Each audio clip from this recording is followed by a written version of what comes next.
everyone, and welcome back. Today we're going to be reviewing The Villainess Captures the Grand Duke. I did write the creators at the top of this manhwa cover. I actually had a lot of fun with this story. The summary goes, the MC wakes up in the body of Chewer Nethley. I'm pretty sure that's how it's pronounced.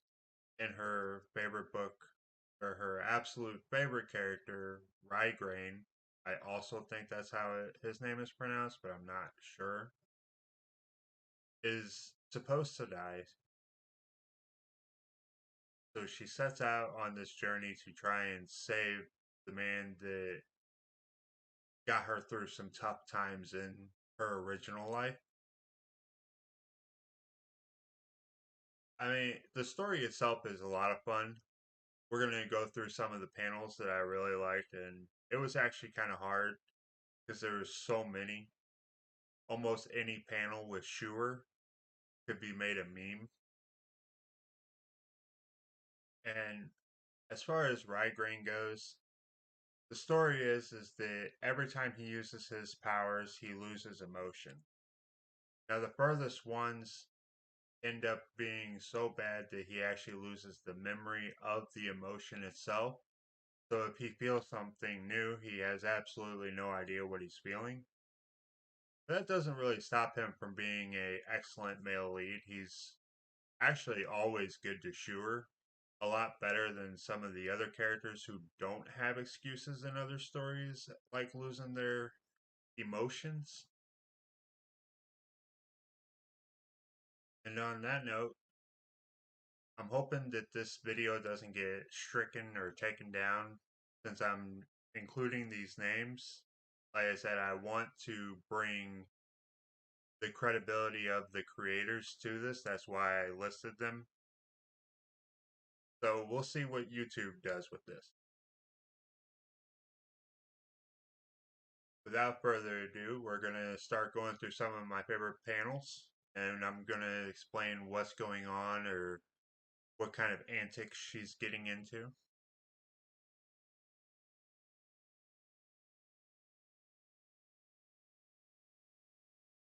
So, right off the bat, Chewer came to meet the Duke, and as you know, in most manhwa, especially historical ones, there's always a dowry involved.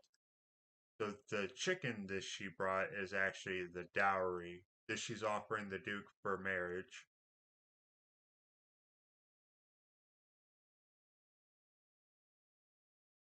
Like I said, she's a fun character. You never really know what type of craziness she's gonna do. As you can see here, there's a little banter already, and this is just the first chapter. Also, she turns into a loot goblin. It's probably one of my favorite things about her is that she's a loot goblin.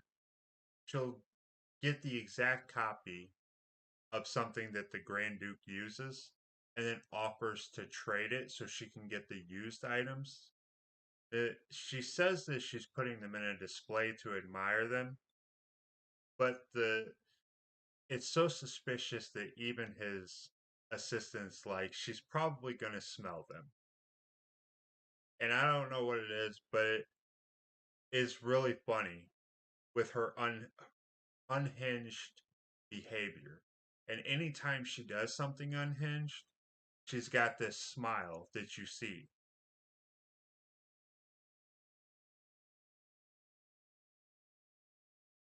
I do have a few more panels of her being a loot goblin like this. So in the story, he says that she can't take anything new, and she said that's fine because she only wants things that were used by him. And in this point, it's when they're in the capital where he says that she can't take anything because he didn't bring a lot with him. So, at the risk of she takes something and then he goes without, that's where this little scene comes from. And I'll let it unfold because it gets better. If you want to stop on a panel, you can pause it.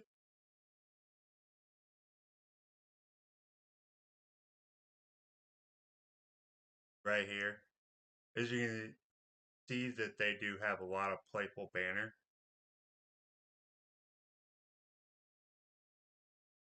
And right here, when she starts going through his pockets, I think I laughed so hard that my sibling heard me downstairs. Because if you've ever had a significant other, I mean, at least women, they'll always take your jackets, your hoodies, and then when they do it, they always go through your pockets. And I felt like this was so real of her that it was really funny. Like I said, Sure is the number one reason why you should read this. And right here, they're still in the Capitol, and she wants his gloves that he just took off. And this is what I'm saying. Even though he told her no, to not take anything while they're in the Capitol, she wanted his gloves and he still gave in. I'm pretty sure the next panel is going to be. Yep. So this guy is the second male lead. I guess you could say he's the second male lead, which I don't really think there's any room for Schuer to have a second male lead. In the original novel, he's supposed to be the male lead and he's supposed to marry her sister. And she thought that he was supposed to be an okay guy. Now, the original Schuer was supposedly in love with this character, but he always ignored her and mistreated her. And when the MC woke up in Schuer's body, she didn't have any interest. And if you've read any other manhwas, you know that as soon as the main character takes over and has no interest in these people, they're always immediately start chasing. The most obnoxious thing. And what's even worse is this stuff happens when the main character drops them, forgets all about them, and goes and marries somebody else. But she has the best way of handling these wannabe second male leads. And I really wish that more female leads would be like her. But as you can see, she says that no matter what, she'll cover for his weakness and shortcomings forever. No questions asked, and she's completely confident in that. As you read the story, you'll notice she does get shaken up sometimes because she works so hard to get him to feel even the slightest emotion. And all he has to do is use his powers once, and they're gone. Because that's how taxing his abilities are. But even when she gets disheartened, she pulls herself together, picks herself up, and keeps going. That's another reason why she runs around acting so unhinged, is because any emotion is going to keep him alive, even if it's annoyance.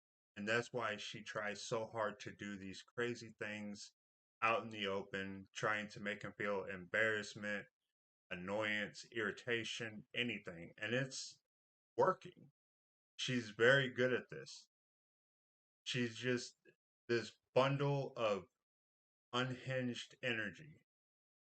And it really works out for him. There's going to be right here, as you can see, he's still trying hard.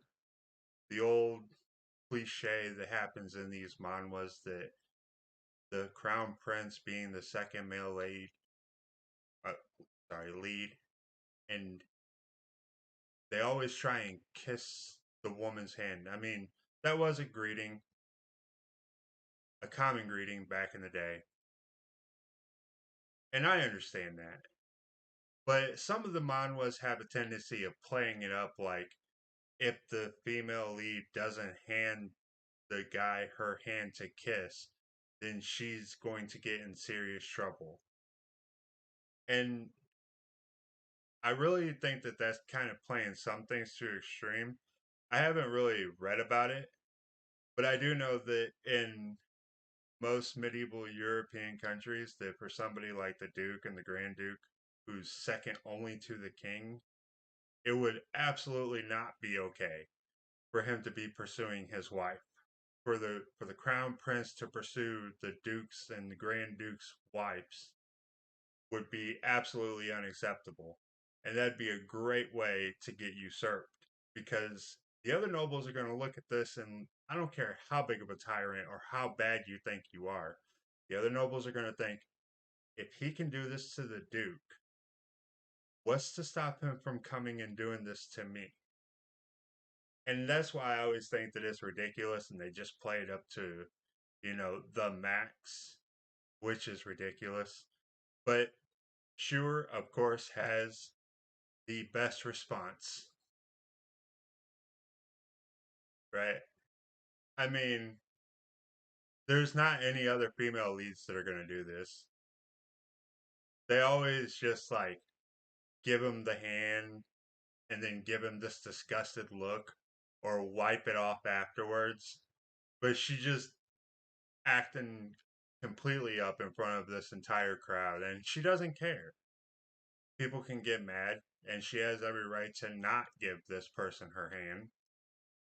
And if you read it, you'll see that there's a little more to this as to why she's saying no and the reason why she says that she's not allowing him to do it. It's really funny though. And this next one is, of course, the second male lead is always going to send flowers to the female, and most of the time they just throw them in the trash or something. Not sure though. She has to make a scene. She has to make an example. She gives it back to him in a room full of other nobles to embarrass him, as she says that she only accepts flowers from her husband, the Grand Duke. And another reason why I like Schuer so much is these types of crazy antics she does. And there's other characters that she interacts with very well that I'm not going to be talking about because I don't want to spoil the whole thing. Uh, but yeah, this is just one example of how she shuts people down immediately.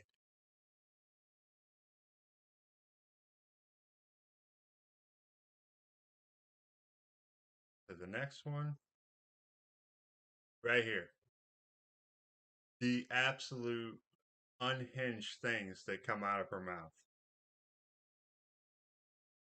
And this is also in a room full of people, a room full of nobles, where she just walks up and says these things.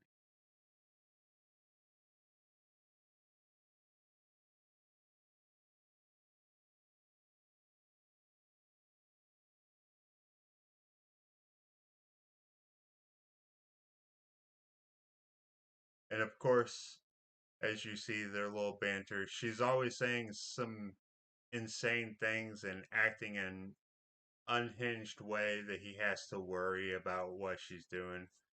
Right here. This is a good example. So the Duke doesn't feel emotion, at least not to his knowledge. But when he notices that when they're in the capital, that she's standing there by herself, and you can see that for once she does not have a smile on her face. She's just like she's trying to recover. Because this scene, she's like this because she had just gotten done talking to her sister, and her sister is mean to her, like really mean, to the point to where if anything goes wrong, she automatically blames Schuer. And he does finally feel a new emotion, which is rage right here. And this is what he's thinking about her sister. He wants to attack her because of how badly she hurt Schuer. Also, right here is some more unhinged shenanigans that Schuer is saying. She doesn't want him to give anyone his hand. And she's doing this because in the original, she was a he fell in love with her sister who broke his last emotion and he lost his will. Okay, not really losing his will to live. It's that in his family, if you lose your last bit of emotion and you have this insane power, that you have to go and essentially fight monsters until you're done. I mean, at the end of your life, done. This is more of her trying to do things for him to feel. This was a really fun scene. I liked how she actually got him to smile.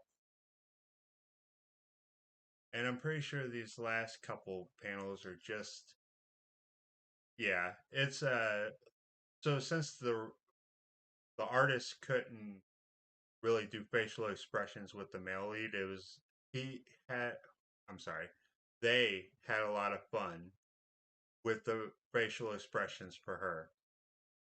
Although most of the time she's got that unhinged smile on, she does have a lot of other facial expressions.